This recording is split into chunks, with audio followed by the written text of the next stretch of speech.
Selanjutnya masuk kepada rukun wudhu, di mana di dalam rukun wudhu ini biasanya kalau di beberapa buku itu ada yang mengatakan 6 rukun wudhu dan ada juga yang mengatakan lebih.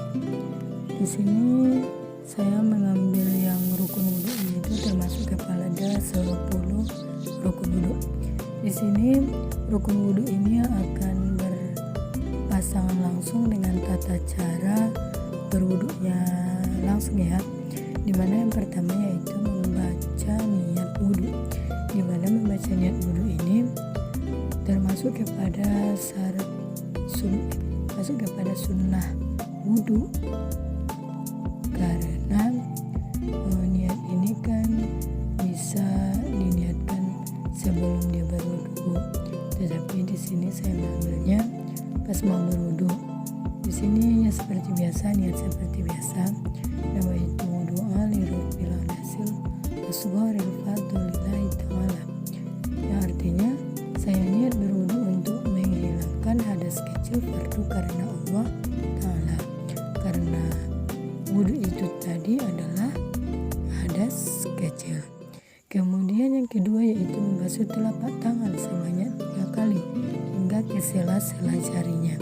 Jadi dalam membasuh telapak tangan ini usahakan sebersih mungkin ya, sampai kepada sela-selanya sebagaimana yang digambar tersebut. Kemudian yang ketiga di sini adalah berkumur atau bersiwak. Ini dilakukan sebanyak 3 kali.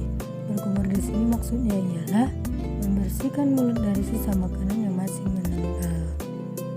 Selanjutnya yaitu yang keempat yaitu membersihkan lubang hidung sebanyak 3 kali atau menghirup air lalu keluarkan air dengan cara memencet hidung. Dimana di sini manfaatnya itu salah satunya adalah memfokuskan otak kita ini atau meningkatkan daya ingat kita dalam berbagai hal. Jadi usahakan ini dilakukan ya, untuk membersihkan hidung juga ini sangat bermanfaat sekali.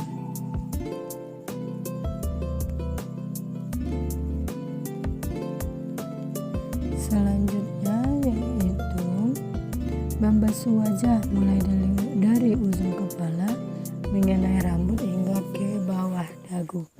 Di sini nih ketentuannya adalah batas wajah bagian yang ditumbuhi rambut kepala atas, dan batas bawah itu ujung dagu sampai ke bawah dagu, dan batas pipi ini dari pipi itu ke batas akhirnya itu telinga. Jadi batas-batas ini harus diselesaikan atau harus disampaikan air tersebut kepada batas-batas tersebut. Selanjutnya ini sebagaimana digambar, kita bisa melihatnya itu kita bisa menelaahnya, dia sudah mengapakan himarnya. Lanjut yang keenam yaitu membasuh tangan hingga mengenai siku, dan dimulai dari tangan kanan. Membasuh kedua tangan hingga siku yang menjadi catatan pada rukun wudhu ini adalah seluruh siku harus ikut basah, atau dengan kata lain batas basuh harus di atas siku. Jadi perhatikan ini betul-betul ya, agar bagian siku tidak ketinggalan ikut dibasuh. Dan jika pertanyaan seseorang tidak memiliki tangan, maka tangan yang dibasuh adalah sepanjang kira-kira panjang tangan seseorang saat utuh. Jadi kalau untuk ini sama dengan yang kelima itu juga, begitu oleh ke yang 6, dimana di dalam yang ke-6 ini kita harus menyampaikannya kepada siku. Jika dikatakan dari ujung jari sampai ke siku, maka jangan dilakukan dari siku ke ujung jari. Ini harus dilakukan dari ujung jari ke ujung siku. Selanjutnya yang ketujuh yaitu mengusap kepala sebanyak 3 kali. mengusap kepala sebanyak 3 kali. Dimana dalam mengusap kepala di sini bisa saja dilakukan dengan mengusap sebagian rambut di kepala yang masih dalam batas kepala. Artinya, jika rambut ditarik, bagian tersebut tidak akan keluar dari batas lingkar kepala. Tidak perlu sampai mengusap dan mengoyak kepala. Cukup dengan meletakkan tangan yang telah basah di kepala juga sudah cukup. Di sini untuk pengertian mengusap dan membasuh, tadi kan ada yang membasuh, ada yang mengusap. Jadi membasuh dan mengusap ini berbeda ya. Jika membasuh itu maksudnya air akan terlihat mengalir di tempat yang kita basuh. Sedangkan pada mengusap, air tidak sampai mengalir, tetapi cukup membuat anggota tubuh menjadi basah. Itu seperti itu. Untuk selanjutnya yang ke-8 itu mengusap kedua telinga. Mengusap kedua telinga ini juga sangat dianjurkan karena manfaatnya juga sangat banyak.